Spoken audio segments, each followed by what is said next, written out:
growth in the pandemic and post-pandemic era. A new OAS SETI Facebook initiative provided 85,000 MSMEs across the region with capacity building opportunities and WhatsApp business tools to aid response, recovery, and resilience building. The Caribbean Small Business Development Centers program achieved real impact, supporting new businesses, expanding sales, and driving growth. A new network of Caribbean SBDCs will broaden the program's reach. The Inter-American Committee on Tourism, the C2, convened ministerial-level policy dialogue in an urgent response to the impact of the pandemic on the hard-hit tourism and hospitality sectors. Policymakers and experts discussed biosanitary protocols, travel and visa facilitation, among other critical areas for the sector's recovery. Partnering with the George Washington University and the U.S. Bureau of Indian Affairs, we went ahead with the scheduled first Indigenous Tourism Forum of the Americas, pivoting to a virtual format and convening over 240 participants from indigenous communities, the private sector, and governments. SETI also integrated sustainable development practices in the COVID-19 response. The pandemic is a daily reminder of the links between water, health, sanitation, food security, and nutrition. We ensured the continuity of our water management projects in the Plata Basin and worked with governments and partners in the design of an investment portfolio valued at $90 million. Additionally, the Energy and Climate Partnership of the Americas continued to share relevant best practices and responses to the pandemic on energy and air quality. These few examples indicate our collective impact. We cannot do this alone. It is now more urgent than ever to address the region's structural weaknesses, to recover from the health, economic, and social crises occasioned by the pandemic and prepare for future shocks. It is imperative that we work together as we risk losing recent development gains and seeing millions fall back into poverty. It is time for the region to redirect course and pursue a more sustainable, resilient, and equitable future for all. We are in this together. But the resilience building agenda is too big for any one stakeholder to address acting alone, and simply bringing together stakeholders, whether at the national, subnational, regional, or global level, is not enough. Effective, focused, and sustained coordination among stakeholders is paramount to provide countries with integrated and comprehensive support. The OAS, as a hemispheric forum and honest broker, must continue to facilitate this process while we work with member states towards the attainment of the 2030 Sustainable Development Agenda. Cooperation, collaboration, and partnerships that include all actors strengthen us, enabling us to be more than the sum of our parts. We can and we must work together. The future of our region depends on it.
Bueno, la CIM tiene una agenda enorme en el tema de democracia y de liderazgos. El primer ámbito tiene que ver con la gobernanza electoral, para que esta gobernanza electoral responda a las necesidades con las que fue creada, y es buscar los espacios de redistribución del poder. Después hay un programa interamericano sobre el liderazgo de las mujeres, donde generamos conocimiento y también tenemos cursos de capacitación. Hay un poderoso curso que ha llegado a más de 1000 mujeres con más de 15 ediciones, que es para candidatas electorales, en las cuales conversamos con ellas, pero también nos ponemos en una agenda de solidaridad y articulación y alianzas entre las mujeres, a pesar de las múltiples diferencias ideológicas o de partidos políticos. También hablamos de los temas de violencia política, porque no es lo mismo llegar que quedarse, y la violencia política es una forma de ejercicio de disciplinar a las mujeres para que vuelvan al mundo de lo privado y enfrentar la violencia, hacer buenas investigaciones, buenas leyes que permitan sancionar la violencia política. Es parte de las aspiraciones de la CIM en este programa de liderazgo de las mujeres.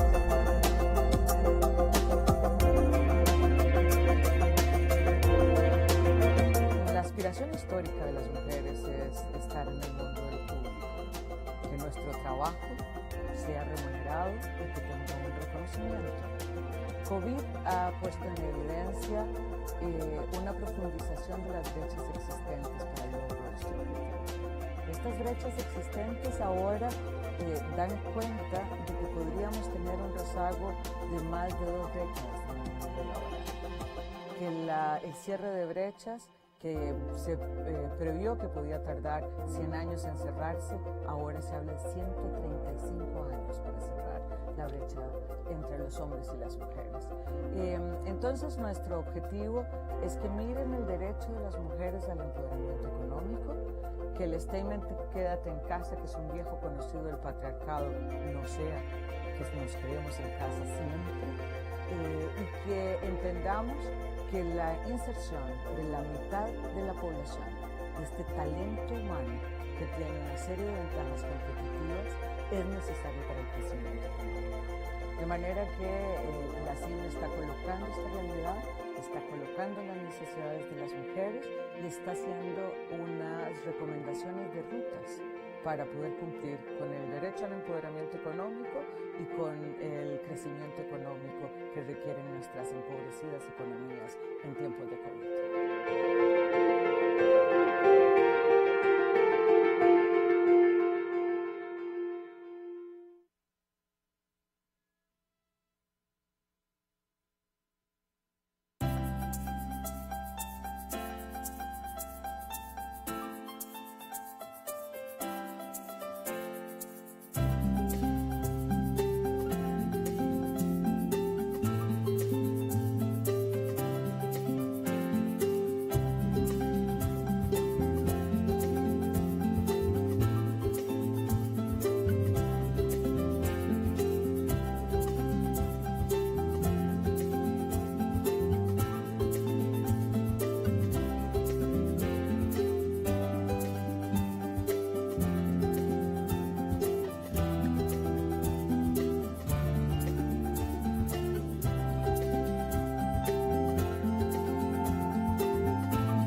Esta organización es el guardián regional en defensa de la democracia, la libertad y los derechos humanos.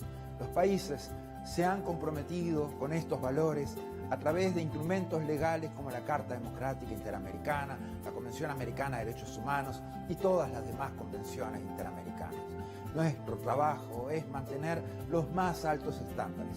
Debemos ser objetivos, analizar los hechos, denunciar cuando veamos corrupción, inequidad o amenazas a la libertad. En esos casos, no podemos ser neutrales.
more than 100 years since the inauguration of this building, the OAS headquarters, our institution still brings together the peoples of the Americas to address our responsibilities as a partnership of nations.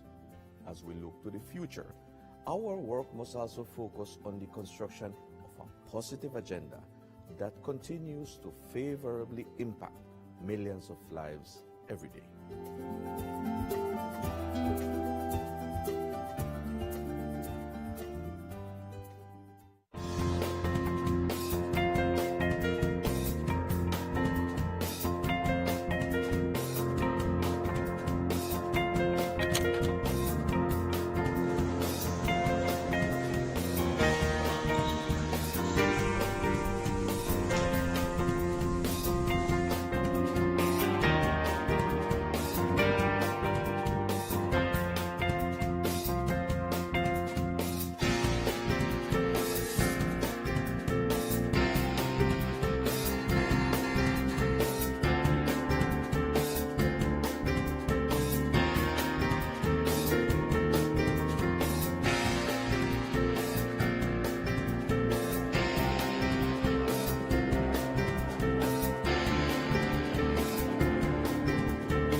The COVID-19 pandemic brought unprecedented challenges to all member states and the people we serve.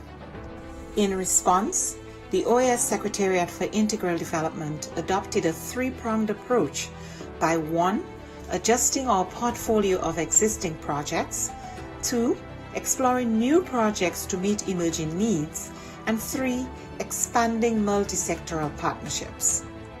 The results achieved in 2020 demonstrate the resilience of our member states and the commitment of the OAS SETI to work with member states and partners towards our common goals in the development of our region. Our Network on Competitiveness launched the COVID-19 Ideas Accelerator, sharing 250 tools, health solutions, responses, and recovery plans. The Network for Labor Administration published a portfolio of responses from ministries of labor to COVID-19, sharing over 420 measures taken to protect workers, employment, and income. Likewise, The Inter-American Teacher Education Network series, Teaching STEM in Quarantine, provided 117,000 teachers with key tools to continue advancing STEM education during the pandemic. Through its network and platforms, the Inter-American Committee on Ports promoted international and national best practices, guidelines, protocols, and recommendations on COVID-19 safety measures and continuity of logistic operations. Initiatives such as the Education in Times of Change platform allowed us to meet urgent needs by offering timely tools on virtual education and a dedicated space for ministries to share strategies, actions, and solutions. Other programs such as the Row Fund stepped up, providing emergency grants to offset the challenges imposed on our students by the pandemic. SETI's partnerships are adding value to member states in the form of technical assistance, training, and access to tools and services. In partnership with leading private sector institutions, we offered micro, small, and medium enterprises access to online tools and training, increasing their visibility and participation in e-commerce, a key to their survival and growth in the pandemic and post-pandemic era. A new OAS SETI Facebook initiative provided 85,000 MSMEs across the region with capacity building opportunities and WhatsApp business tools to aid response, recovery, and resilience building. The Caribbean Small Business Development Centers program achieved real impact, supporting new businesses, expanding sales, and driving growth. A new network of Caribbean SBDCs will broaden the program's reach. The Inter-American Committee on Tourism, the C2, convened ministerial-level policy dialogue in an urgent response to the impact of the pandemic on the hard-hit tourism and hospitality sectors. Policymakers and experts discussed biosanitary protocols, travel and visa facilitation, among other critical areas for the sector's recovery. Partnering with the George Washington University and the U.S. Bureau of Indian Affairs, we went ahead with the scheduled first Indigenous Tourism Forum of the Americas, pivoting to a virtual format and convening over 240 participants from indigenous communities, the private sector, and governments. SETI also integrated sustainable development practices in the COVID-19 response. The pandemic is a daily reminder of the links between water, health, sanitation, food security, and nutrition. We ensured the continuity of our water management projects in the Plata Basin and worked with governments and partners in the design of an investment portfolio valued at $90 million. Additionally, the Energy and Climate Partnership of the Americas continued to share relevant best practices and responses to the pandemic on energy and air quality. These few examples indicate our collective impact. We cannot do this alone. It is now more urgent than ever to address the region's structural weaknesses, to recover from the health, economic, and social crises occasioned by the pandemic and prepare for future shocks. It is imperative that we work together as we risk losing recent development gains and seeing millions fall back into poverty. It is time for the region to redirect course and pursue a more sustainable, resilient, and equitable future for all. We are in this together. But the resilience building agenda is too big for any one stakeholder to address acting alone, and simply bringing together stakeholders, whether at the national, subnational, regional, or global level, is not enough. Effective, focused, and sustained coordination among stakeholders is paramount to provide countries with integrated and comprehensive support. The OAS, as a hemispheric forum and honest broker, must continue to facilitate this process while we work with member states towards the attainment of the 2030 Sustainable Development Agenda. Cooperation, collaboration, and partnerships that include all actors strengthen us, enabling us to be more than the sum of our parts. We can and we must work together. The future of our region depends on it.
Bueno, la CIM tiene una agenda enorme en el tema de democracia y de liderazgos. El primer ámbito tiene que ver con la gobernanza electoral, para que esta gobernanza electoral responda a las necesidades con las que fue creada, y es buscar los espacios de redistribución del poder. Después hay un programa interamericano sobre el liderazgo de las mujeres, donde generamos conocimiento y también tenemos cursos de capacitación. Hay un poderoso curso que ha llegado a más de 1000 mujeres con más de 15 ediciones, que es para candidatas electorales, en las cuales conversamos con ellas, pero también nos ponemos en una agenda de solidaridad y articulación y alianzas entre las mujeres, a pesar de las múltiples diferencias ideológicas o de partidos políticos. También hablamos de los temas de violencia política, porque no es lo mismo llegar que quedarse, y la violencia política es una forma de ejercicio de disciplinar a las mujeres para que vuelvan al mundo de lo privado y enfrentar la violencia, hacer buenas investigaciones, buenas leyes que permitan sancionar la violencia política. Es parte de las aspiraciones de la CIM en este programa de liderazgo de las mujeres.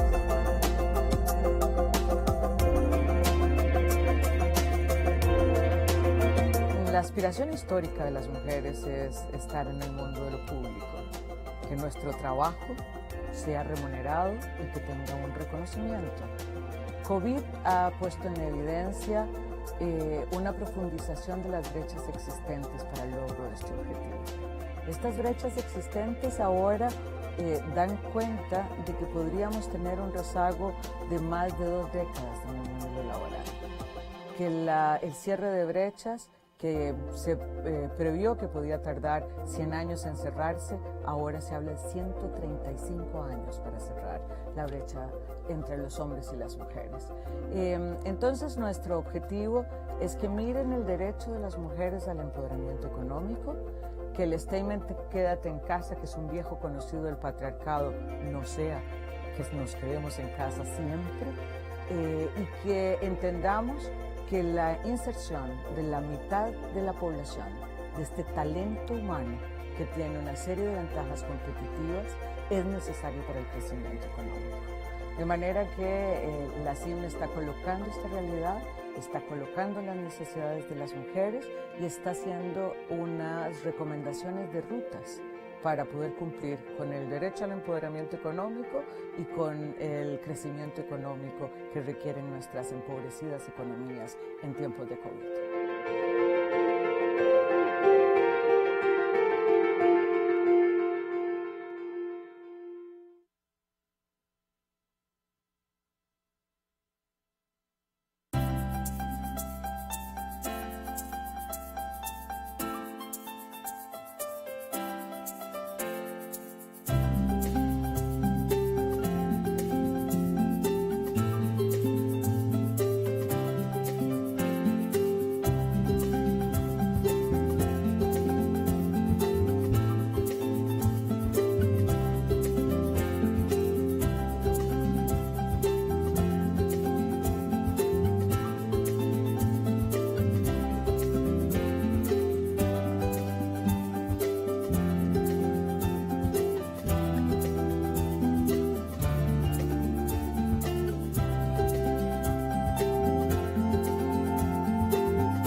Esta organización es el guardián regional en defensa de la democracia, la libertad y los derechos humanos. Los países se han comprometido con estos valores a través de instrumentos legales como la Carta Democrática Interamericana, la Convención Americana de Derechos Humanos y todas las demás convenciones interamericanas. Nuestro trabajo es mantener los más altos estándares. Debemos ser objetivos, analizar los hechos, denunciar cuando veamos corrupción, inequidad o amenazas a la libertad. En esos casos no podemos ser neutrales.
since the inauguration of this building, the OAS headquarters, our institution still brings together the peoples of the Americas to address our responsibilities as a partnership of nations.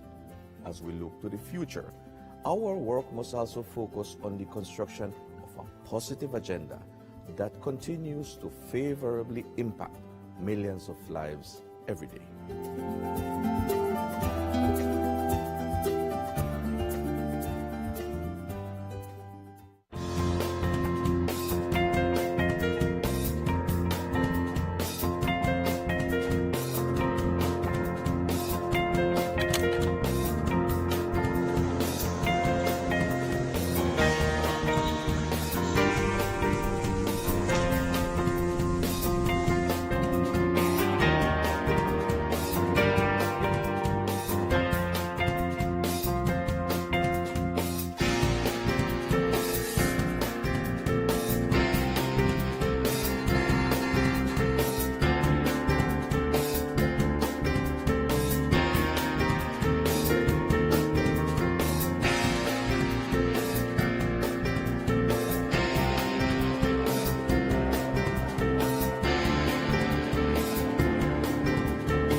The COVID-19 pandemic brought unprecedented challenges to our member states and the people we serve.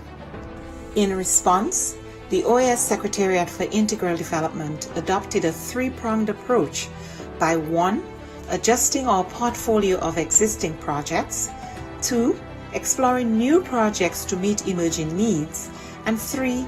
Expanding multi-sectoral partnerships. The results achieved in 2020 demonstrate the resilience of our member states and the commitment of the OAS SETI to work with member states and partners towards our common goals in the development of our region. Our Network on Competitiveness launched the COVID-19 Ideas Accelerator, sharing 250 tools, health solutions, responses, and recovery plans. The Network for Labor Administration published a portfolio of responses from ministries of labor to COVID-19, sharing over 420 measures taken to protect workers, employment, and income. Likewise, the Inter-American Teacher Education Network series, Teaching STEM in Quarantine, provided 117,000 teachers with key tools to continue advancing STEM education during the pandemic. Through its network and platforms, the Inter-American Committee on Ports promoted international and national best practices, guidelines, protocols, and recommendations on COVID-19 safety measures and continuity of logistic operations. Initiatives such as the Education in Times of Change platform allowed us to meet urgent needs by offering timely tools on virtual education and a dedicated space for ministries to share strategies, actions, and solutions. Other programs such as the Row Fund stepped up, providing emergency grants to offset the challenges imposed on our students by the pandemic. SETI's partnerships are adding value to member states in the form of technical assistance, training, and access to tools and services. In partnership with leading private sector institutions, we offered micro, small, and medium enterprises access to online tools and training, increasing their visibility and participation in e-commerce, a key to their survival and growth in the pandemic and post-pandemic era. A new OAS SETI Facebook initiative provided 85,000 MSMEs across the region with capacity building opportunities and WhatsApp business tools to aid response, recovery, and resilience building. The Caribbean Small Business Development Center's program achieved real impact, supporting new businesses, expanding sales, and driving growth. A new network of Caribbean SPDCs will broaden the program's reach. The Inter-American Committee on Tourism, the C2, convened ministerial-level policy dialogue in an urgent response to the impact of the pandemic on the hard-hit tourism and hospitality sectors. Policymakers and experts discussed biosanitary protocols, travel and visa facilitation, among other critical areas for the sector's recovery. Partnering with the George Washington University and the U.S. Bureau of Indian Affairs, we went ahead with the scheduled first Indigenous Tourism Forum of the Americas, pivoting to a virtual format and convening over 240 participants from indigenous communities, the private sector, and governments. SETI also integrated sustainable development practices in the COVID-19 response. The pandemic is a daily reminder of the links between water, health, sanitation, food security, and nutrition. We ensured the continuity of our water management projects in the Plata Basin and worked with governments and partners in the design of an investment portfolio valued at $90 million. Additionally, the Energy and Climate Partnership of the Americas continued to share relevant best practices and responses to the pandemic on energy and air quality. These few examples indicate our collective impact. We cannot do this alone. It is now more urgent than ever to address the region's structural weaknesses, to recover from the health, economic, and social crises occasioned by the pandemic and prepare for future shocks.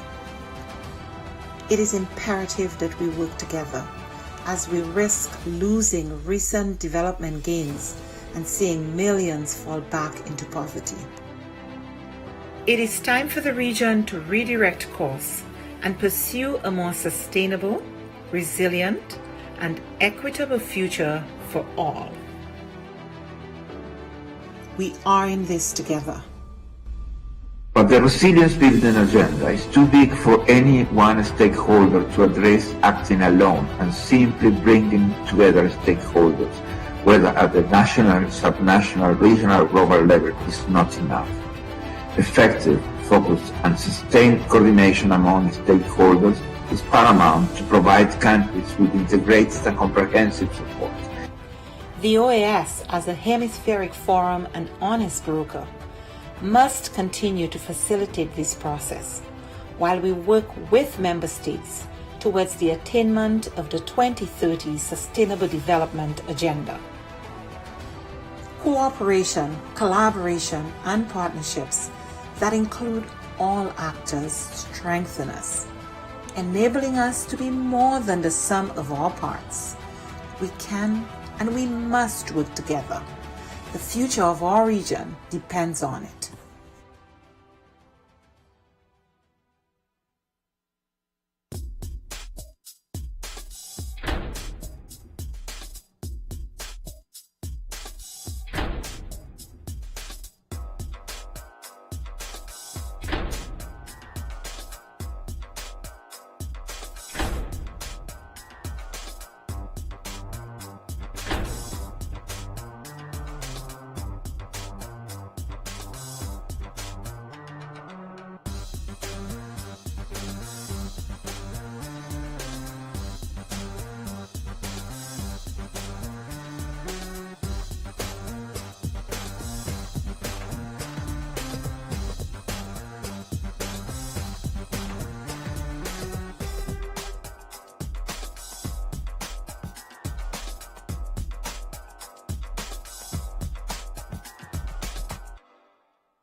Bueno, la CIM tiene una agenda enorme en el tema de democracia y de liderazgos.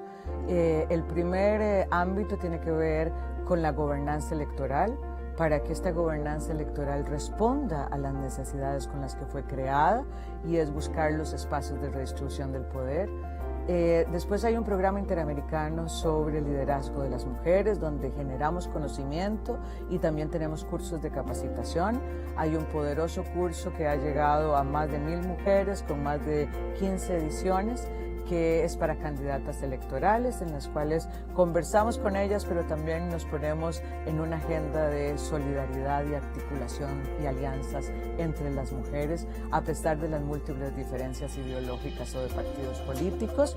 También hablamos de los temas de violencia política, porque no es lo mismo llegar que quedarse, y la violencia política es una forma de ejercicio de disciplinar a las mujeres para que vuelvan al mundo de lo privado y enfrentar la violencia, hacer buenas investigaciones, buenas leyes que permitan sancionar la violencia política. Es parte de las aspiraciones de la CIM en este programa de liderazgo de las mujeres.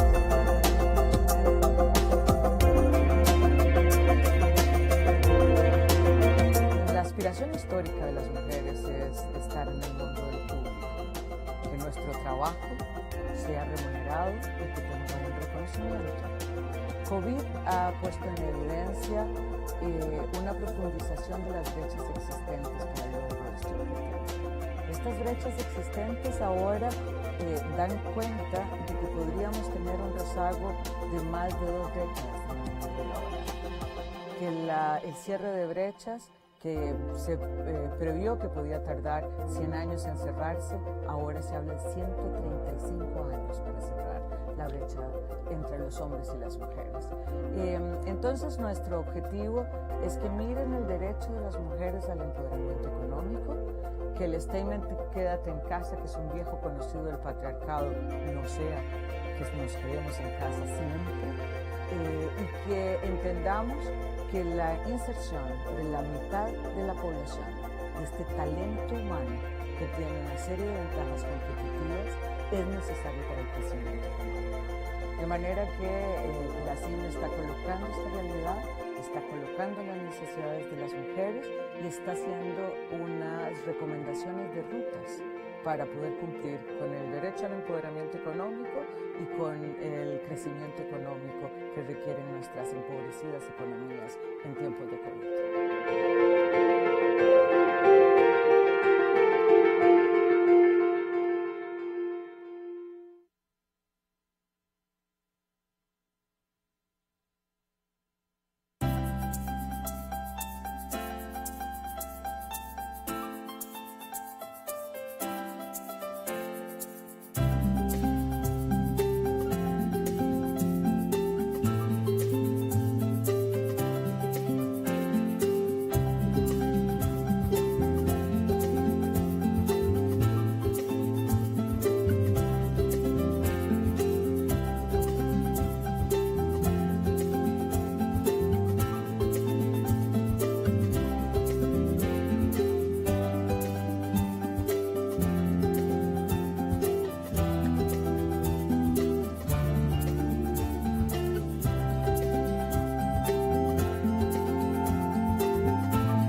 Esta organización es el guardián regional en defensa de la democracia, la libertad y los derechos humanos. Los países se han comprometido con estos valores a través de instrumentos legales como la Carta Democrática Interamericana, la Convención Americana de Derechos Humanos y todas las demás convenciones interamericanas. Nuestro trabajo es mantener los más altos estándares. Debemos ser objetivos, analizar los hechos, denunciar cuando veamos corrupción, inequidad o amenazas a la libertad. En esos casos no podemos ser neutrales.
more than 100 years since the inauguration of this building, the OAS headquarters, our institution still brings together the peoples of the Americas to address our responsibilities as a partnership of nations.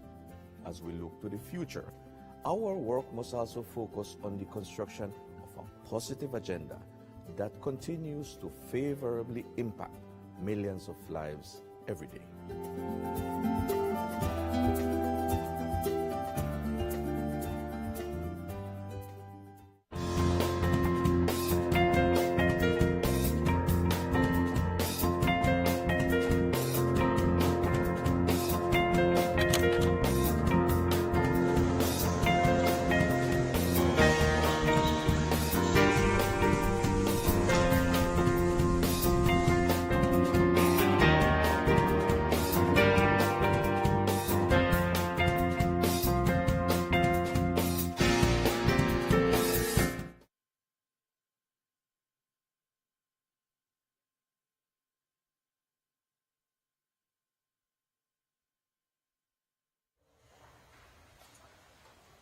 Can you see me now? Oh, yes. Yeah. Perfect. Okay. Thank you very Great. much. Thank you very much. Thank you.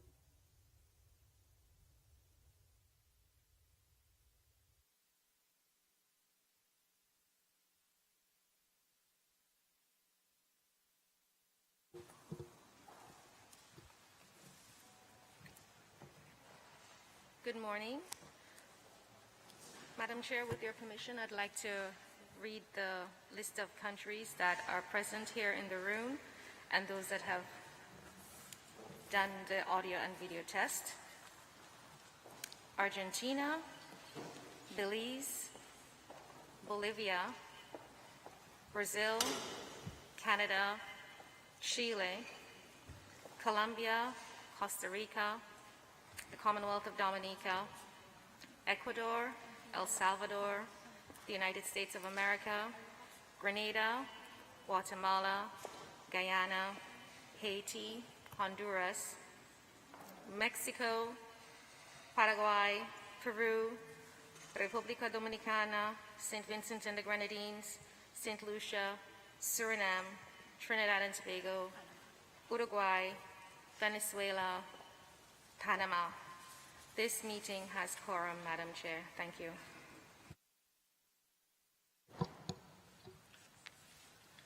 Good morning, esteemed colleagues.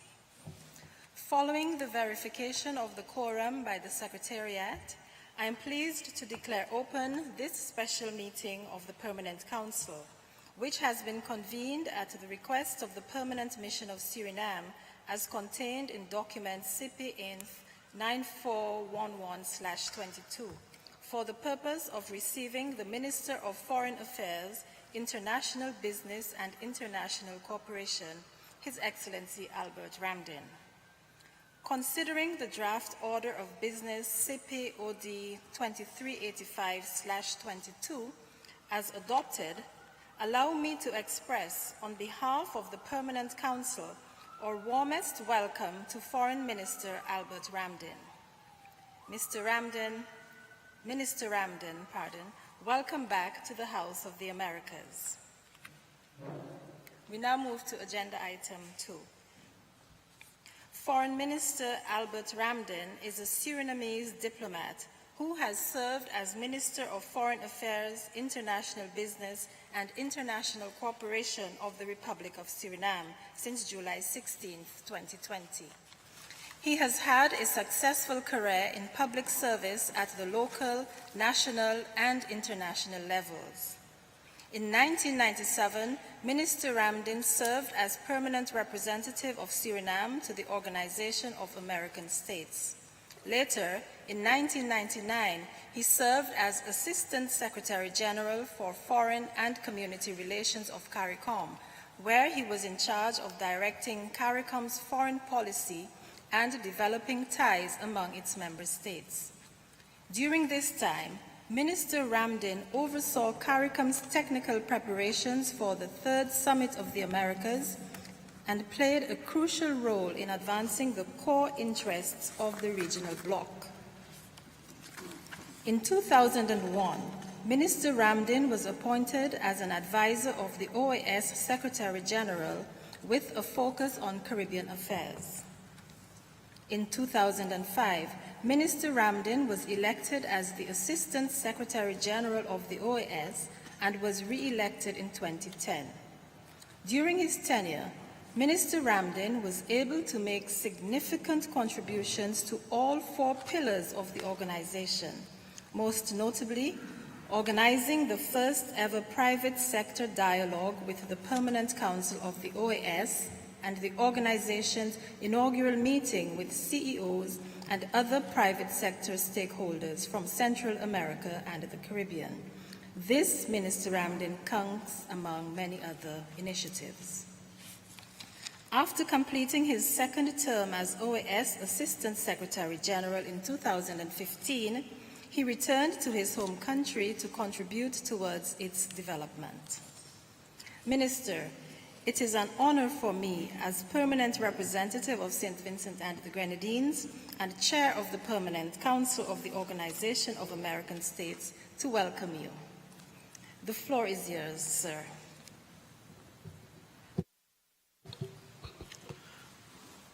Thank you very much and good morning to all. Ambassador Luann Galen Gilchrist, Permanent Representative of St. Vincent and the Grenadines and Chair of the Permanent Council, Mr. Luis Almagro, Secretary General of the Organization of American States, distinguished permanent representatives, distinguished representatives of the observer states to the OAS, distinguished delegates, staff of the OAS Secretariat, ladies and gentlemen. Madam Chair, first of all, thank you very much for convening this special meeting of the Permanent Council to allow me to have a conversation with member states of this august multilateral institution of the Americas.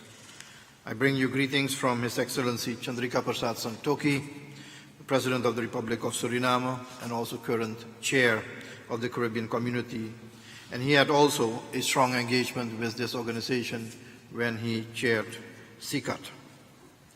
Madam Chair, the last time I addressed the Permanent Council was exactly 7 years and 5 days ago, almost the same time, when I did my farewell speech as Assistant Secretary General, and I'm pleased to be back and to share with you some thoughts that may be relevant to include in the ongoing deliberations at the Organization of American States. Madam Chair, Secretary General, Ambassadors, we live in difficult times. We need to reflect, and then we need to act. Time is of the essence, and much work needs to be done to create that inclusive world we want, that peaceful and prosperous society we all aspire to, and that natural environment that we must treat with care and need to protect and restore. There is simply, from our perspective, no other option. The world, and so also the Western Hemisphere, is faced with many challenges, and we all know them. And the origin of these challenges is only with a few, but the whole world is affected by the fallout. The raging effects of the COVID-19 pandemic on our societies has been devastating, both in financial economic terms as well as socially and psychologically. The long-term impact of COVID-19 on our society still needs to be researched and understood. In the meantime, many countries, small and large, have difficulty, have many challenges rebooting their economies. The supply chain costs have created scarcity and increased purchasing prices for the end user. The ongoing and unacceptable war against Ukraine is still ongoing, and all we can hope for is that diplomatic démarches will at least result in a ceasefire and ultimately an end to this man-made human disaster. The impact of the war is felt in all economies worldwide, with rising fuel and food prices, indirect impact on production and manufacturing, increased inflation, as we witness in all countries. And especially the small and vulnerable countries feel the impact in a climate of declining income and purchasing power. These new global challenges, Madam Chair, come on top of the existing problems of the impact of climate change, high debt burden, economic decline, and security concerns. You and I know them all, so I will skip going into detail in each of these. But we need to be assertive and remain vigilant in raising these threats to our societies, because absence of investments, financing for development, result in political instability, social unrest, poverty, and ultimately migration and insecurity. And these challenges cannot be resolved by one country or one region alone and on its own. For that, the interdependency is too strong, as we are all part of the same global trading system. Therefore, we have no other choice than to work together in a constructive manner, without, let me repeat, without excluding anyone or any country for that matter.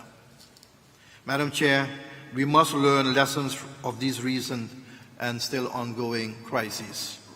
We must draw conclusions to build back better.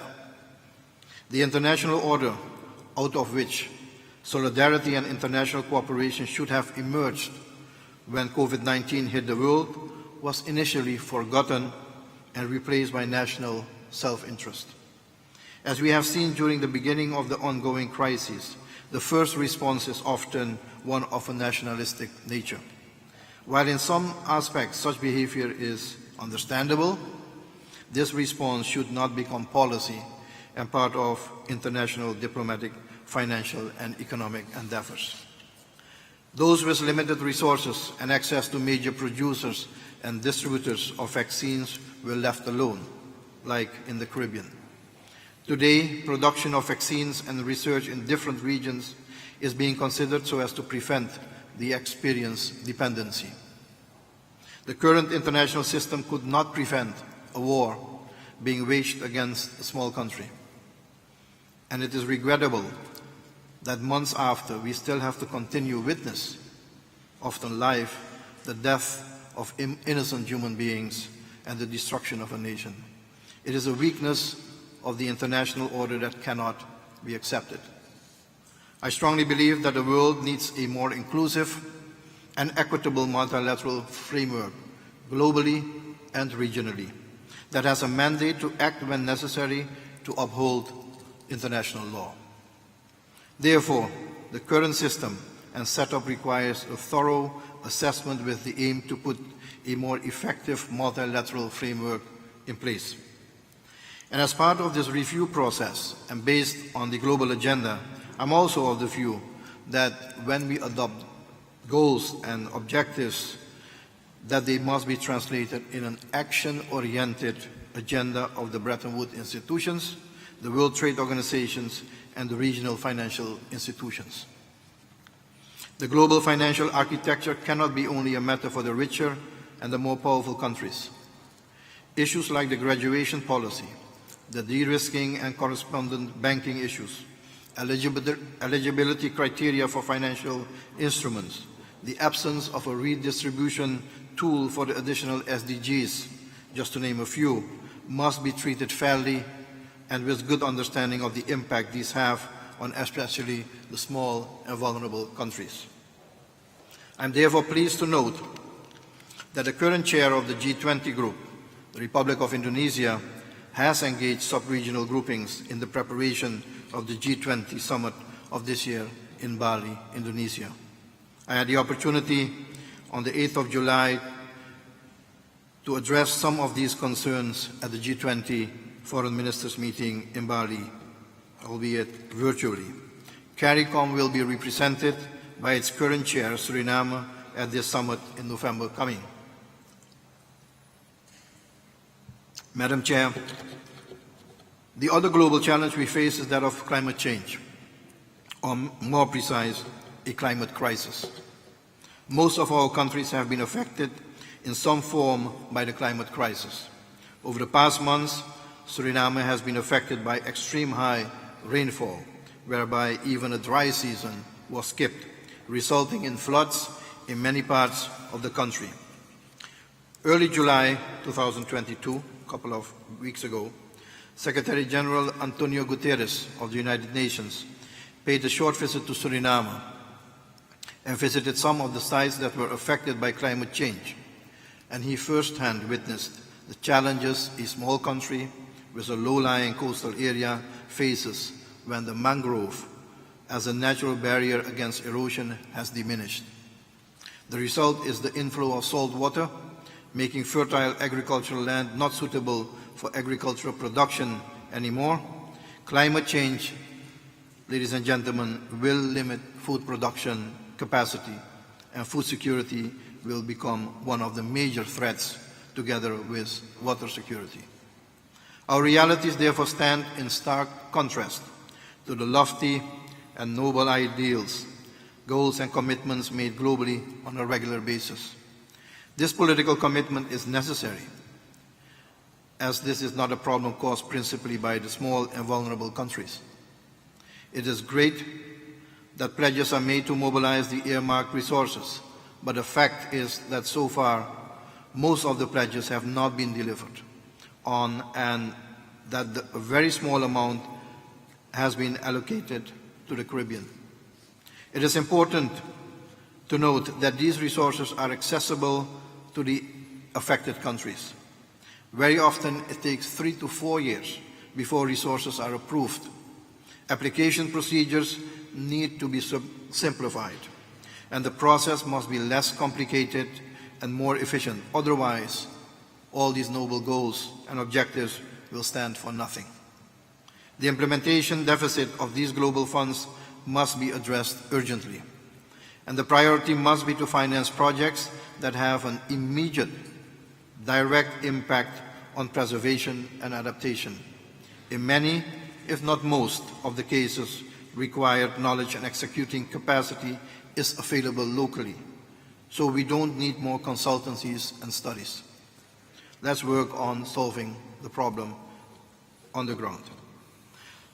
Suriname remains committed to the agreed COP26 goals, the preservation of our forest coverage of more than 90%, remain carbon negative as one of the only 3 countries in the world, and the execution of our national determined goals as submitted to the UNFCCC. For this reality to remain as it is, internationally specific carbon credit, carbon trading, and carbon financing should be established.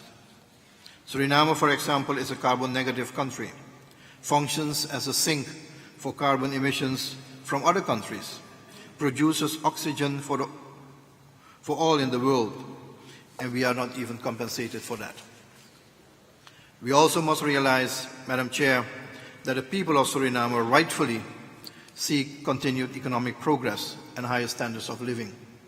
Therefore, a delicate balance needs to be found between environmental preservation and protection and social-economic development. Ladies and gentlemen, we often speak about the common agenda for the world and the Sustainable Development Goals as pronounced by the United Nations.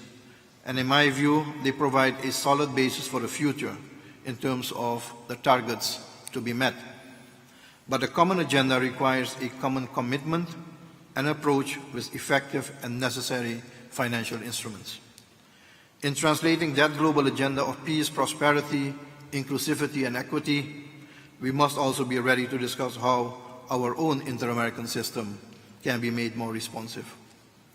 OAS is an intergovernmental body driven by member states, so we need to have all on board.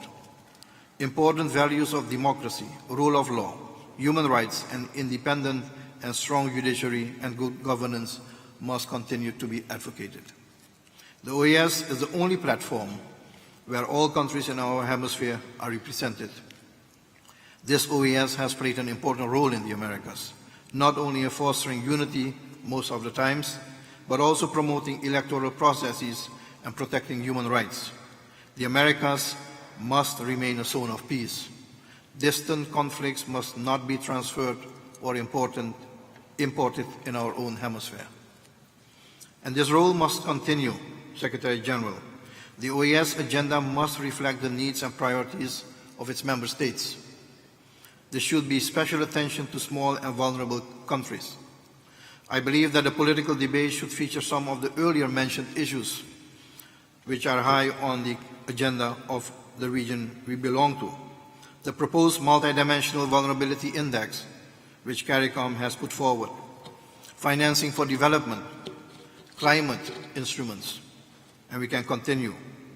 In fact, I would expect the OAS even to take the lead on this and call for attention internationally.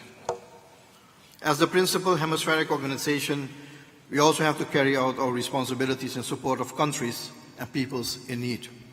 Domestic, political, and socio-economic challenges, upon request of the respective country, must be addressed through diplomatic engagement and mobilization of all the other parts of the inter-American system, like the IDB, PAHO, and ICA. And among others, our sister nation, the Republic of Haiti, comes then to mind. Haiti's problems are multifaceted and are taking place in the same geographic space at the same time. From a governance perspective, not an easy task to address. Haiti, as a member of the international community, must be supported on their terms and on the basis of a Haitian-initiated and owned plan. That is the best basis for success on the long term. I had the honor to recently chair the 4th International Haiti Partners Meeting and also to be involved in the discussions on Haiti's current challenges in CARICOM at heads of government and ministers of foreign affairs level. At all these meetings, Haiti was represented at high levels. Madam Chair, I believe that we all look forward to the completion of the investigation to the heinous assassination of President Jovenel Moïse and bringing the perpetrators to justice. The most urgent and critical challenge to the Haitian people and the state is the deteriorating security situation caused by the threats posed by several gangs operating in Port-au-Prince and in surrounding areas. The impact of this unfavorable security environment and the threats towards the judiciary add to the complexity of the situation on the ground. The ongoing dialogue among the political stakeholders must continue to facilitate consensus on the way forward. Part of this consensus must be a roadmap towards elections, including the formation of a legitimate professional electoral council and approval of the electoral calendar. The emerging humanitarian crisis in Port-au-Prince and other regions require the attention of the international and regional community. I am pleased to see that, albeit with some delay, that the term of the BNU mandate has been extended by the full United Nations Security Council. I believe this is important to be able to support the process, while we may have to start thinking not only about a term expansion, but also a broadening of the mandate. I believe that the discussions in the International Haiti Partners Meeting, with a strong, visible, and dedicated CARICOM support, could potentially form a basis of increased and intensified support to the Republic of Haiti, especially in the area of security and governance. CARICOM leaders have mandated a political mission soon to take place, depending on the security environment, consisting of prominent persons of the region and high-level government ministers to visit Haiti and assess the assistance required. More engagement with Haiti is important. For a successful outcome, there must also be a coherent approach, regionally and internationally. In this regard, the OAS member states may wish to consider re-establishing the Group of Friends on Haiti so that a more measured and consistent support with regular updates can be developed. The OAS must play its role in terms of security assistance and the electoral process. Madam Chair, Secretary General, distinguished ambassadors, initially and ultimately, the solution must be a Haitian one, owned by the key stakeholders of Haiti. Haiti's committed partners in the international community, including the Caribbean community, can only assist on the basis of a plan for Haiti's current leadership. Ladies and gentlemen, Despite all the challenges which we face in our own hemisphere, the horizon, in my view, is bright if we do the right thing. The growth potential in our hemisphere is promising. However, we will not be able to capitalize this opportunity if political instability, border and other kinds of conflicts and insecurity remains. These will prevent the region to attract the necessary investments, expertise, and export markets. Newfound oil and gas resources in Suriname and Guyana, possibly also French Guiana, Grenada and Barbados as well, with other existing players as Trinidad and Tobago, will provide new avenues for sustainable economic development and wealth creation. These revenues will form the basis for the transition of our economy from a primarily carbon-based production system to a green economy by 2060. In fact, the transition process has already started in Suriname with phasing out the carbon-based energy generation. In the meantime, Suriname is committed to an environmentally friendly commercial exploitation of its natural resources in compliance with international standards. These major economic prospects, taking into account the de-risking on energy supply in other parts of the world, may change the face of the integration process in the Americas and in the sub-regions. We should be prepared to engage in that strategic repositioning process and be ready to accept and adjust our policies. Madam Chair, Secretary General, distinguished ladies and gentlemen, on the heels of the recently held Summit of the Americas in Los Angeles, we must not lose momentum. Suriname, as the current chair of the Caribbean Community, will utilize every opportunity in the coming months, including the OAS-GA in Lima, Peru, the G20 Summit in Bali, Indonesia, and the COP27 Global Gathering in Sharm el-Sheikh, Egypt, to voice its and the region's view on the critical matters which I addressed before. And in closing, Madam Chair, we must be clear that if we really want to improve the lives of the people in our own hemisphere, we need to go back to the original purpose of this organization, and that is to work towards peace and prosperity for all in the Americas through a process of engagement and inclusivity.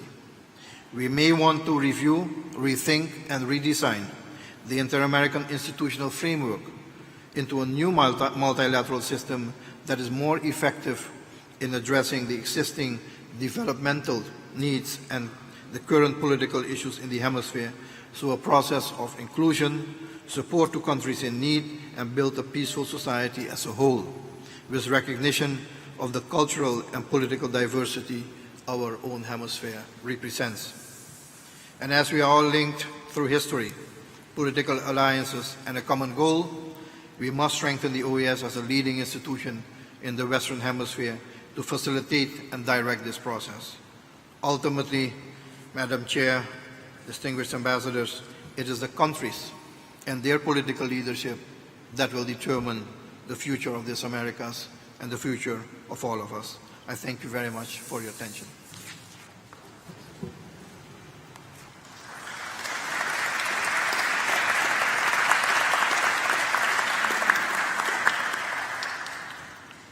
Minister, I thank you very much for your enlightening presentation. I would now like to offer the floor to those delegations wishing to make any comments.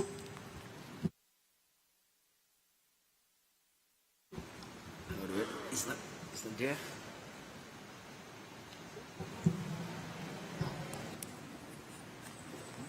I'm pleased to offer the floor to the Ambassador of the Dominican Republic. The floor is yours, sir. Muchas gracias, señora presidenta. Para mí un honor tomar la palabra en nombre de Belice, Costa Rica, El Salvador, Guatemala, Honduras y Panamá, países miembros del Sistema de Integración Centroamericana, para saludar y dar la más cordial bienvenida a esta Casa de las Américas al Ministro de Relaciones Exteriores, Asuntos Internacionales y Cooperación de Surinam, señor Ramdin. Asimismo, expresamos nuestra satisfacción a la Presidencia por la convocatoria de esta sesión extraordinaria del Consejo Permanente. Señor Canciller Ramdin, agradecemos su presentación sobre las perspectivas caribeñas del sistema interamericano. El Grupo Regional SICA ha tomado nota de lo aquí expresado y aprovecha la ocasión para reconocer el compromiso que su país ha anunciado en respaldar que la región continúe siendo una de paz, donde cada vez exista mayor unidad. De igual manera, recibimos con complacencia el interés de profundizar los lazos de cooperación interregional en América. Desde el Sistema de Integración Centroamericana SICA, estamos prestos a continuar el trabajo conjunto con el CARICOM y reafirmamos nuestro compromiso de avanzar en una agenda común. Su lectura acerca de la imperiosa necesidad de acelerar los procesos de cooperación en materia económica, de seguridad, para el movimiento de bienes, mercancías y personas, y expandir la conectividad, es una que todos vemos con simpatía. Señor Ministro, como ustedes bien han apuntado en diversos foros, la mayoría en este salón comparte intereses y necesidades, pero también amenazas, en especial el calentamiento global y el cambio climático, que traen patrones cambiantes del clima, lo que provoca desplazamientos masivos de población, traen destrucción de propiedad y evidencian cada vez nuestras vulnerabilidades. Ninguno de estos problemas los podemos atender de manera individual, requieren de acción colectiva y coordinada tal como usted ha expuesto aquí. Además, más vigente que nunca es el desafío de la seguridad alimentaria, las dificultades que genera la inflación y la poca disponibilidad de acceso a financiamientos para mitigación y adaptación ante desastres naturales, en un contexto donde la guerra en Europa nos arropa de incertidumbres. Nuestra región conjuga todo el potencial necesario para estratégicamente y de manera colectiva usar los recursos naturales y el capital humano para un desarrollo efectivo. Como ha referido el presidente Santoki a principios de este mes de julio, nos hace falta un enfoque creativo, asumir la cultura de la innovación, crear más espacios para asociaciones público-privadas y ceder cada vez más responsabilidades y oportunidades a nuestra juventud. Un efectivo sistema de diplomacia multilateral es un eslabón fundamental para articular todo aquello que hemos mencionado en este hemisferio. Sin dudas que hace falta acción ahora. Su presencia aquí en la Organización de los Estados Americanos es testimonio del reconocimiento y el valor que tiene este espacio para esos fines.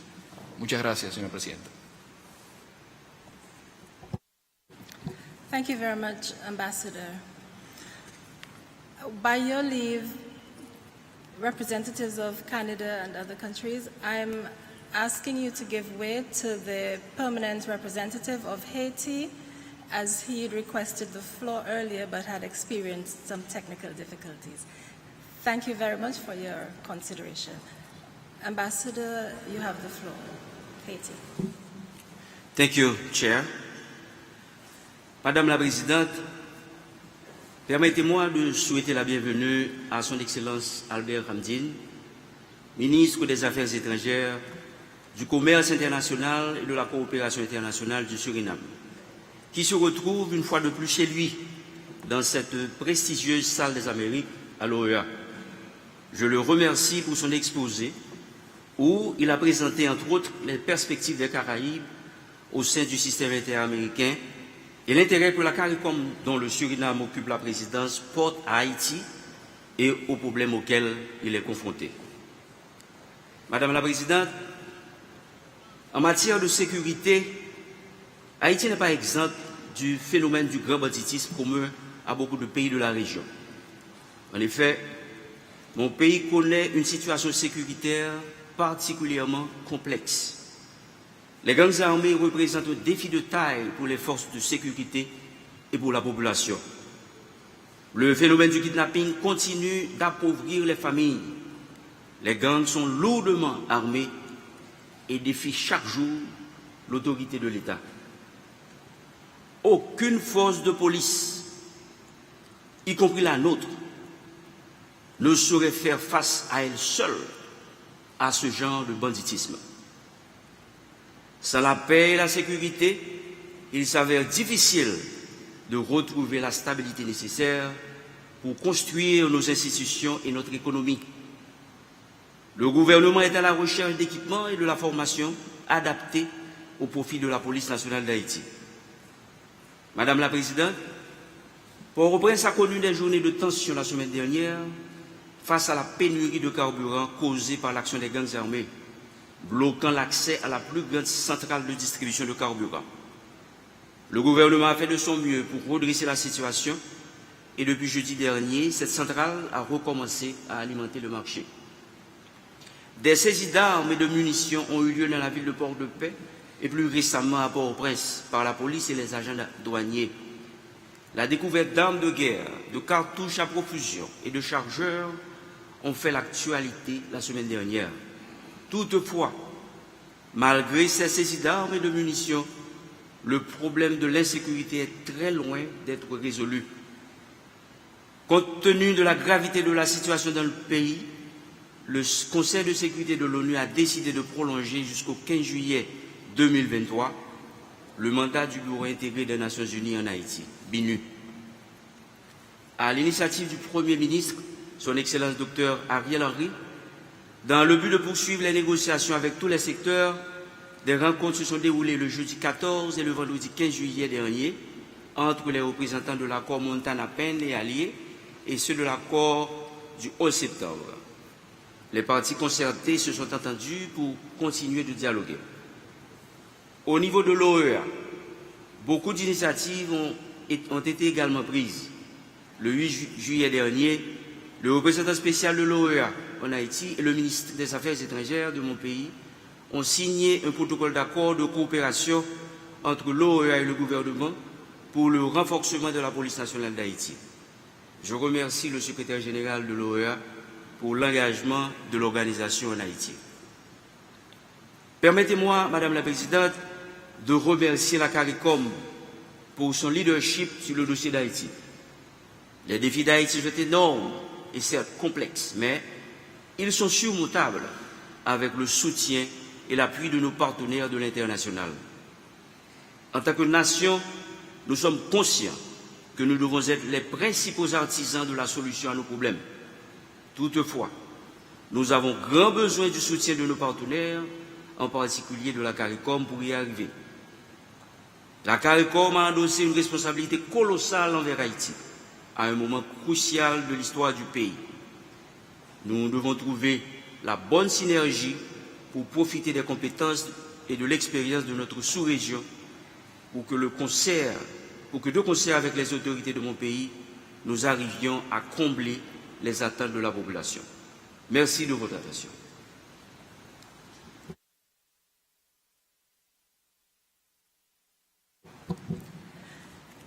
Thank you, Ambassador Charles. I'm now pleased to offer the floor to Ambassador Adset of Canada, and thank you once again. The floor is yours, sir.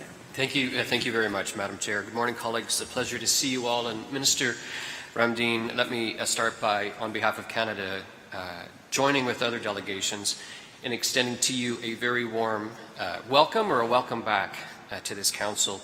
And let me thank you also for sharing the perspectives of your government with us today. I'd also like to take this opportunity to extend our congratulations on the recent successful 43rd Conference of CARICOM Heads of Government, and also for the robust communique that came from that meeting as well. From our perspective, Canada is very much eager to work with Suriname, both as CARICOM Chair and also within this organization, to advance shared priorities. You've mentioned some of them this morning. They include recovery from COVID, climate resilience, food security, and stability in the hemisphere. We're also looking forward to collaborating with your country and CARICOM on the implementation of summit commitments. Chair and Minister Ramdin, let me finish with a couple of comments that reflect what was just raised a few minutes ago. Let me begin by thanking Suriname for chairing the 4th ministerial level meeting on Haiti on July 8th of 2022. That is an example of the way in which diplomatic initiatives that are carried out together can help to build support for actions. And it was mentioned just a few moments ago as well, such as the recent UN Security Council decision to renew the mandate of the UN Integrated Office in Haiti, well known to colleagues as BINU, and also a way to build support for further coordinated actions. We took very good note of the suggestions that you had made this morning as well, and also the comments from our colleague, the distinguished permanent representative of Haiti, about ways that we might continue to work together to support efforts in that country and to work together on those issues. And thank you very much for raising those matters this morning. Thank you. Thank you, Ambassador. I now offer the floor to the permanent representative of Mexico. Excellency, the floor is yours. Gracias, señora presidenta. México saluda la presencia del canciller Albert Ramdin en esta sesión extraordinaria del Consejo Permanente. Su amplio conocimiento de la OEA y sus retos es muy valioso y es bienvenido en un escenario complejo y desafiante que exige a nuestros países cambios sustantivos para asumir con mayor compromiso y eficiencia nuestras responsabilidades. Las virtudes del multilateralismo son obvias y apreciadas, pero junto a ellas también persisten retos que a menudo lo hacen poco relevante para mejorar la vida concreta de las personas. Por ejemplo, los altos costos y los plazos extendidos de su actuación. Estos dos elementos, entre otros, prácticamente impiden dar resultados en situaciones de emergencia relativas a los pilares de desarrollo integral y de seguridad multidimensional, pero este patrón se repite también en el resto de las áreas. Las lecciones aprendidas de estos 2 años y la situación financiera que padecemos, además del clima político que prevalece, nos deben obligar a refundar la organización bajo los principios de su Carta de Creación, que son vinculantes y no optativos para los Estados miembros y de acuerdo a una redefinición de prioridades del multilateralismo que atienda necesidades urgentes de las personas. México cree firmemente y trabaja de manera responsable para lograr un multilateralismo que beneficie a las personas y que honre los principios bajo los que constituimos la OEA. Señor Canciller, reitero el compromiso de México de seguir trabajando para concretar los objetivos comunes que compartimos con su país, con la CARICOM y con el resto de la membresía, desde la CELAC, la OEA, la Asociación de Estados del Caribe y todos los demás espacios multilaterales que compartimos. Gracias, señora presidenta. Thank you very much, Excellency. I'm now pleased to offer the floor to the permanent representative of Uruguay. Excellency, the floor is yours. Señor Ministro de Relaciones Exteriores, en mi calidad de coordinador del Grupo Sur, integrado por Uruguay, Colombia, Bolivia, Argentina, Ecuador, Perú, Brasil, Paraguay, Chile y Venezuela, quiero hacerles llegar nuestra identificación con sus palabras. Seguramente algunos de mis colegas harán uso, pero nosotros como grupo sentimos la vocación y la necesidad de hacerle estas manifestaciones expresas. En lo personal lo tengo estudiado, señor ministro, desde hace un tiempo. Lo vengo admirando en su gestión, tanto en sus exposiciones en Costa Rica como en otras. Y en esta actividad uno aprende a leer entre líneas, no solo lo que se dice, sino lo que con sutileza se apuntala, se jerarquiza, se procura direccionar o en algún sentido privilegiar. Yo entiendo muy bien como pequeño país cuando usted está hablando de lo que está hablando. Vaya, sí lo sé. Sé lo que es la adversidad de estar en regiones en donde no siempre los pequeños países tenemos todas las posibilidades en términos de igualdad. Así que cuando usted refiere a cooperación o estabilidad, está muy bien lo que decía República Dominicana y está muy inteligente el aporte que hacía México hace pocos minutos en términos de la diplomacia, qué puede hacer, cuánto puede hacer y cuánto puede no hacer. Y a veces es mucho más lo que se evita y no se advierte y tiene un gran contenido que aquello que se puede ver en términos de visibilidad mediática.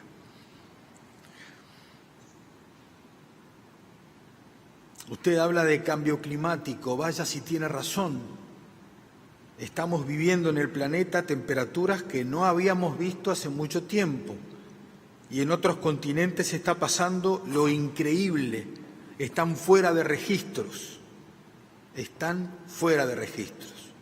Nosotros en nuestra América, en toda nuestra América, vaya si conocemos lo que es esto. Así que su sensibilidad, señor Ministro de Relaciones Exteriores de Surinam, es nuestra sensibilidad. Su percepción es nuestra percepción. Sepa usted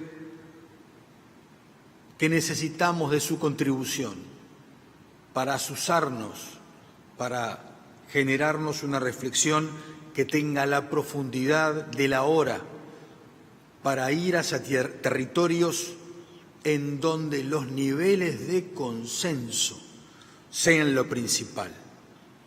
Hay que entender siempre cuando hay temas que tienen sensibilidad para todos y para uno y para todos, y se deben respetar siempre esos temas. Los países cuando levantan su voz lo hacen con un sentido de propiedad y todos tenemos que tener el respeto para con ello. Gracias, señor ministro. Thank you, Excellency. I'm now pleased to offer the floor to His Excellency Sir Ronald Sanders, Permanent Representative of Antigua and Barbuda. The floor is yours, sir. Thank you very much, Madam Chair. Madam Chair, may I join the other speakers, including yourself, in the warm welcome which has been given this morning to Foreign Minister Albert Ramdin of Suriname and, of course, of CARICOM. As everybody pointed out before, he is no stranger to this hall of the Americas. And he is not a stranger to many of us who have worked with him over the years and who understand the quality of his intellect and the capacity he has for bringing practical solutions to real problems. Those of us who listened to him keenly today recognize that what he set out was an agenda which could be an agenda for each of our countries and indeed for all of us collectively. On the matter of COVID, which he raised, pointing out that COVID has not disappeared, even though it has wrecked many of our economies and continues to do so now with the continuing effects on the supply chain, which has pushed up the cost of food and also the cost of living in all of our countries, a situation which has been exacerbated by the Russian unprovoked invasion of Ukraine.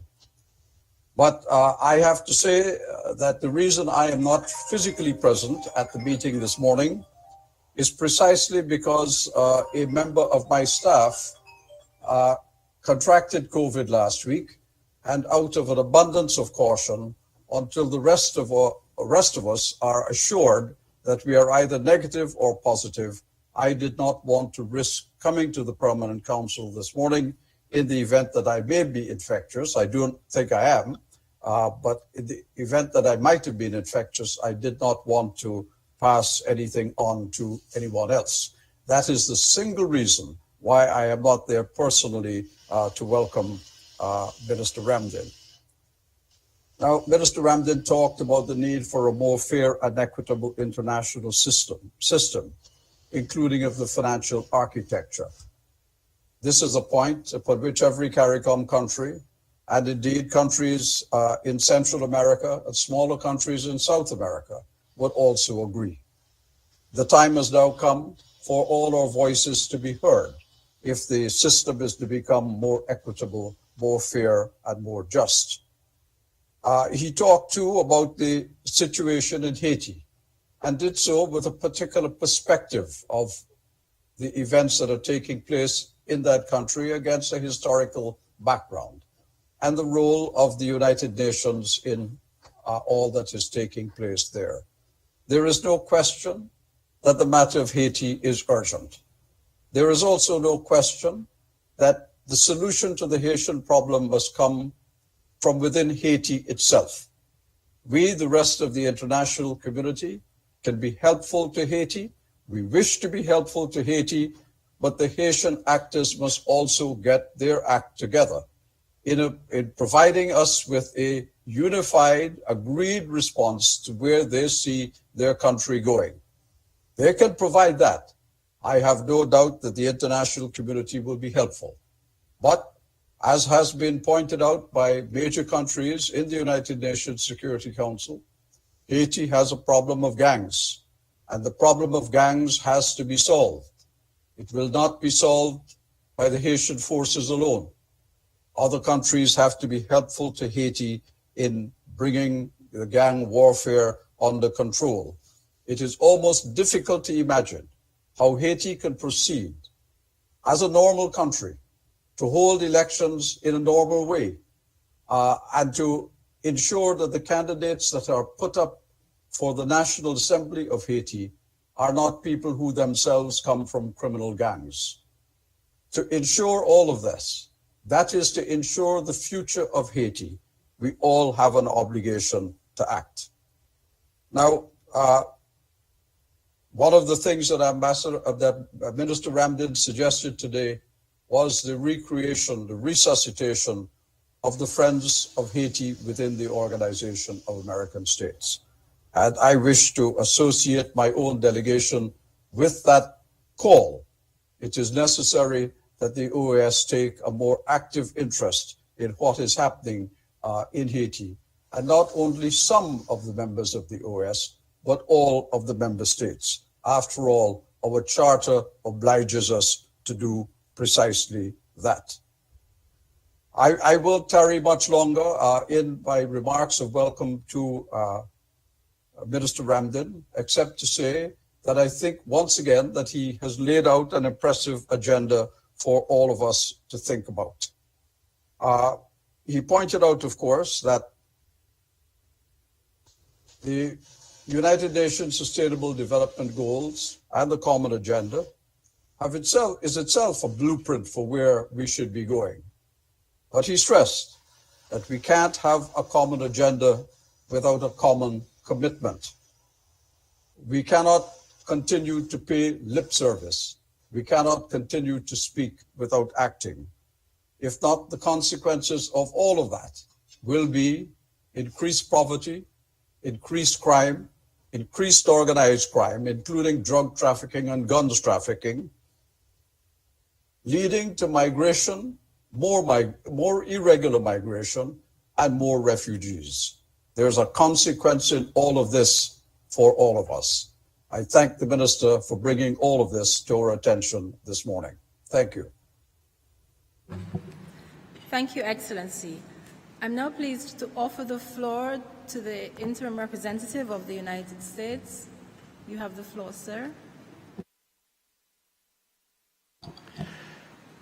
Thank you, Madam Chair. The United States thanks His Excellency, Foreign Minister Albert Ramdin, for his presentation today and welcomes you back to the OAS. We take note of your presentation and thank you for coming here today to lay out CARICOM's priorities for the Inter-American system and the OAS. As you know, coming out of the Summit of the Americas, the United States is committed to our partnership with CARICOM, both individually with each CARICOM member state and multilaterally within the OAS. We are working with our CARICOM partners to make substantial progress on issues like food and energy security, and we look forward to continuing dialogue on these important issues, as well as others raised by the Foreign Minister. Again, thank you very much for your presence and your presentation.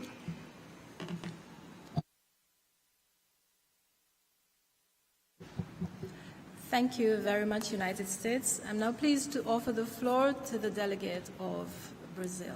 You have the floor, sir. Muito obrigado, Sra. Presidente. Gostaria, inicialmente, de agradecer à presidente deste Conselho Permanente pela convocação desta sessão.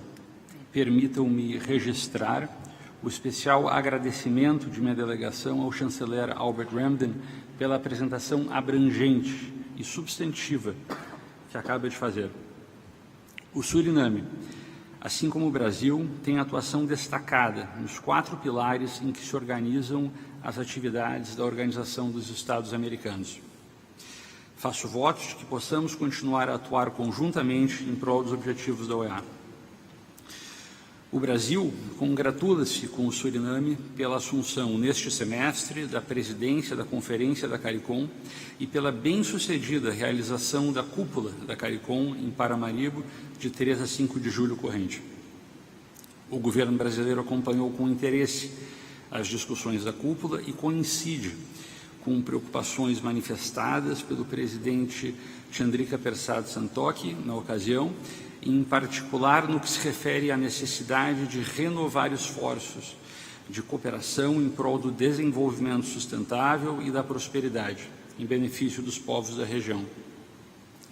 Como países vizinhos, Brasil e Suriname são naturalmente parceiros que compartilham uma ampla agenda de interesse estratégico para ambos os países. A ausência de conexão física nas fronteiras não constituiu obstáculo para que, ao longo dos anos, fossem construídos fortes vínculos de amizade e sólida agenda de cooperação. A visita do presidente Jair Bolsonaro a Paramaribo, em 20 de janeiro, abriu caminho para avanços nos principais temas da relação bilateral, em áreas como comércio e investimentos, agricultura, energia, segurança e defesa, infraestrutura e cooperação técnica e humanitária. Foi a primeira viagem de um mandatário brasileiro ao país nos últimos 9 anos e a primeira ida de um chefe de Estado brasileiro ao Suriname em caráter estritamente bilateral, desassociada da CARICOM ou de outros fóruns multilaterais desde os anos 1980. A cooperação energética teve destaque nas conversações mantidas em Paramaribo, à luz das descobertas de jazidas de petróleo e gás no Suriname, que deverão dar impulso ao crescimento econômico do país. Na ocasião, o senhor presidente da República manifestou ao presidente Chandrika Persad Santokhi a disposição brasileira de compartilhar a experiência no setor e ajudar a viabilizar esse horizonte de prosperidade. Compromissos e linhas de ação nessa e em outras matérias foram refletidos na declaração conjunta presidencial adotada no final da visita. Desde o encontro presidencial, registraram-se desdobramentos significativos em diferentes áreas. Destacam-se a ida de missão da Apex Brasil a Paramaribo, com o objetivo de compartilhar a experiência brasileira e colaborar na criação da Agência Surinamesa de Promoção Comercial e Atração de Investimentos. A organização, também pela Apex Brasil, do seminário virtual Desafios do Setor de Petróleo e Gás no Suriname, que contou com a participação de mais de 160 representantes de empresas brasileiras e surinamesas. E o diálogo entre autoridades agrícolas sobre a habilitação de estabelecimentos para exportação de produtos de origem animal. Entre os demais temas prioritários na agenda bilateral, merece registro longo histórico de cooperação em defesa, tendo como principais vetores a capacitação de recursos humanos e o desenvolvimento de doutrina militar. Na área de segurança, aprofundam-se os esforços de diálogo e de cooperação no enfrentamento de desafios comuns, particularmente o combate aos ilícitos transnacionais. O Brasil teve participação ativa na Conferência de Alto Nível sobre Segurança, ocorrida em abril, em Paramaribo, ao passo que o ministro da Justiça e Polícia de Suriname, Kenneth Amoxi, chefiou a delegação surinamesa na primeira reunião ministerial contra o crime organizado transnacional na América do Sul, realizada em junho passado em Brasília. O Brasil mantém com o Suriname seu maior programa de cooperação técnica nas Américas, atualmente composto por 12 projetos. Em face das recentes enchentes que afetaram o país vizinho, foi feita a oferta, por meio da ABC, de doação de purificadores de água e de vacinas ao governo surinamês, em caráter de cooperação humanitária. Atendendo a pedido surinamês, o governo brasileiro tem compartilhado, desde o início de junho, dados meteorológicos com o objetivo de colaborar na gestão da usina hidrelétrica de Afobaca. Senhora Presidente, essa ampla pauta bilateral é acompanhada por crescente sintonia de posições entre os dois países sobre temas hemisféricos e regionais, em defesa de valores compartilhados como a democracia, o Estado de Direito e a liberdade individual. Muito obrigado, Senhora Presidente. Thank you very much, Brazil. I'm now pleased to offer the floor to the Secretary General. Secretary General, the floor is yours, sir. Thank you, Madam Chair. Minister Ramdin, let me take this opportunity to congratulate you because of your speech that was very deep in orientation and substance. Also to congratulate you on your second anniversary of your appointment as Foreign Minister and for your steadfast commitment to enhancing CARICOM foreign policy and regional integration between member states. I congratulate the government of Suriname for the successful hosting and chairing of the recently held 43rd regular meeting of the Conference of Heads of Government of CARICOM earlier this month in Paramaribo. Notably, Suriname was the first country in the hemisphere to have invited the OES Electoral Observation Mission in the midst of the deadly COVID-19 pandemic. That mission, led by Gonzalo Conque, required an innovative approach and paved the way for other OAS electoral observation missions under unprecedented circumstances during the pandemic. I wish to echo Minister Ramdin's statement at the 5th meeting of the countries of Latin America and the Caribbean held in Costa Rica in March of this year, where he said Suriname reaffirmed the urgency for a coordinated, holistic, integrated and people-centered response for sustainable development, leaving no one behind. I add my voice to the many who have recognized Suriname leadership on biodiversity and conservation. Suriname is one of only 3 countries globally to be classified as carbon negative, which means that it absorbs more greenhouse gases than it emits from human activities. According to the United Nations, Suriname was the 2nd country in the world to update its national plan to fight climate change, doing its part to ensure that the future temperature of the planet does not exceed 1.5 degrees Celsius above pre-industrial levels. The OES will continue to support Member States as they shape policies, programs and partnerships to mitigate the negative effects of climate change. In February this year, the OES convened a meeting of Ministers of Energy of the region and the private sector within the context of the Energy and Climate Partnership of the Americas to continue our work on renewable energy transition. Peace and stability are imperative for the survival and progress of our democracy, so that our people are empowered without distinction as to race, nationality, creed or sex. On this Mandela Day, I make a call to all member states to ratify the Inter-American Convention Against Racism, Racial Discrimination and Related Forms of Intolerance, and the Inter-American Convention Against All Forms of Discrimination and Intolerance. A healthy and highly principled democracy will allow these opportunities of our peoples to flourish. The well-being of our people and all the peoples of the world who suffer under inhumane circumstances require us to demonstrate that injustice will not be tolerated or encouraged, and that there must be more rights for more people. Thank you and welcome again, Mr. Ramdin. Thank you very much. Thank you. I thank the delegations and the Secretary General for their comments. I'm now pleased to offer the floor once again to Minister Ramdin. The floor is yours, sir. Thank you very much, Madam Chair. Let me start in a quick response, and I'll try to be as brief as I can. Thank all of you for your remarks, your observations, and also for your kind words. I'm pleased to be back. And Secretary General, thank you very much for the hospitality, and Madam Chair also for convening this meeting. I just wanted to respond with a couple of points which came to me when listening to the member states.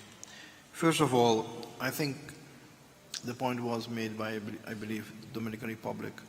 A coordinated approach is critical, but also an integrated approach. And with integration, I mean we have sub-regional organizations in the hemisphere.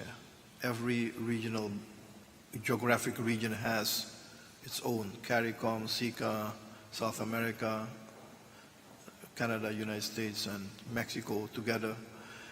I think it's important that these organizations meet as well and exchange views at an organizational level. Is not only in terms of the politics of the hemisphere, but in terms of collaboration in other fields, food, energy, agriculture, water. I read this morning that certain areas in Mexico have no water, while in Suriname there's an abundance in water simply because it rains a lot. I mean, these things will happen. So unless we work together, we will not be able to solve these issues. That's the first point I'd like to make. More intra and inter-regional cooperation in the hemisphere. That makes a strong hemispheric multilateral system. And of course, this is the platform where all those views will come. The other one is, when we want to be inclusive, it's not only inclusiveness in terms of between the countries, but also inclusivity within our countries. We spoke about youth, NGOs, and others that need to be involved because governments alone cannot bring development. We by now know that. So we need to involve all in society to be part of the developmental process and to get unity and a degree of going in one direction together. The third point I'd like to leave behind is differences will always be there because every region is different. Every region has different priorities. And we can make that list very simply. What is relevant in CARICOM may not be relevant to South America. It doesn't mean that it is less important, but it should not be an obstacle to be excluded. So countries have problems, but we should engage to solve problems, a result-oriented approach rather than isolate. Those who know me, I'm never a favor of exclusionary approaches because I think the impact of that will be counterproductive and will take us further from home, further from where we want to be, than that it helps. In some cases it works, in most of the cases it doesn't. Then I think it's important to also indicate, and this is my last point, Madam Chair, is why do we have a multilateral system and why this multilateral system is growing in importance and is becoming more necessary to have everybody around the table. It's for the simple reason that most of our problems, the majority of our problems as a country are cross-border in nature. We need each other to work towards a solution. Alone, we are not going to be able to do that. So when 60% of your problems are cross-border in nature, it requires us to work together. There is no other option. Otherwise, we are fooling ourselves.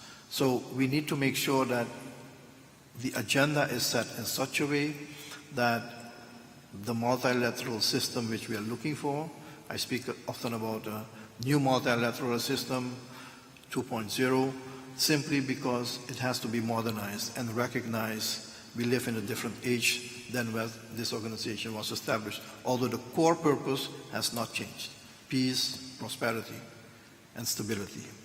So with that, I want to thank you all for the opportunity I'm happy to be here and I'm happy to engage with you. I welcome you to Suriname and to the Caribbean. I think now we are able to travel a little bit more again, but feel free to come to Suriname and we can continue the discussion. Thank you very much, Madam Chair.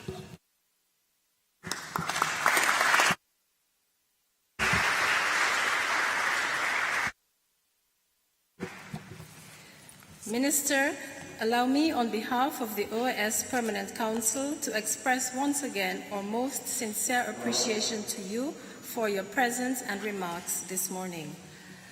I would like to remind the distinguished delegations that the minutes of this special session will include the Foreign Minister's presentation. There being no further business to consider, I thank you all for your attendance. The meeting is adjourned. Adjourned.